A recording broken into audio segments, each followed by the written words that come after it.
Давайте быстренько сейчас первое впечатление о печке черкану. Печка Event, как-то так это называется.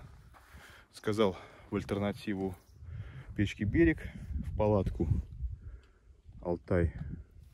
3, по-моему. 3, да, большая самая. До этого был Берег. Берег малая, не мини, а малая. Ну, она не прогревала ее, поэтому решил побольше.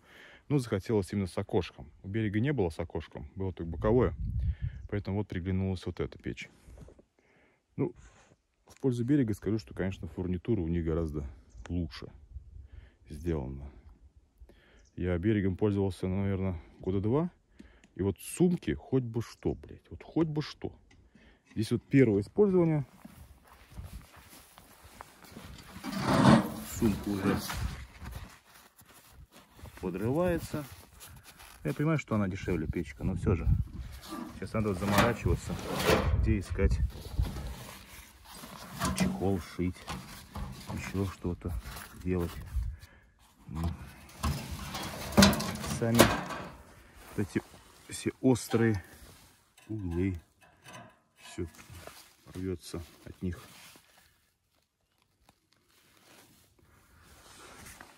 Это мордочка, она когда нагревается.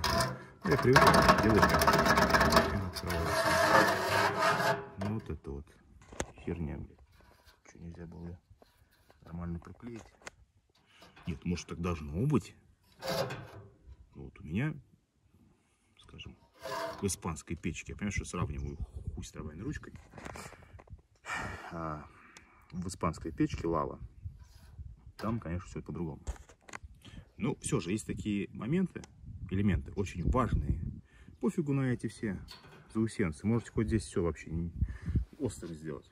Ну, вот чтобы вот это вот не отваливалось. Я тут должен париться сейчас, как мне это приклеить. Или не надо это клеить, или так должно быть. Чтобы сумка я не заморачивался. Раз положил туда. Вот.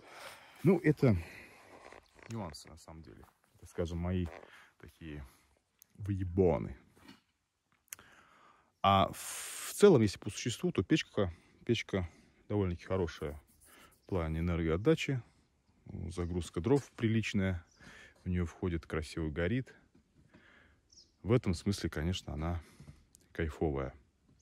Но, понятно, она дешевле Берега, поэтому и вот такие нюансы всплывают.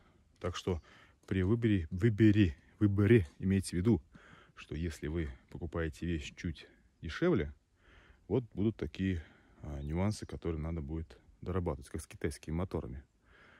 Купил, ну и там докручиваешь сам. Делаешь чаще ТО, следишь за ним, и он как бы ходит. Если не следишь, то все, пиши пропало. Остался где-нибудь там в заливе, тебя унесло, утонул, пропал. Пишите письма мелким почерком. Все, целую, друзья, обнимаю.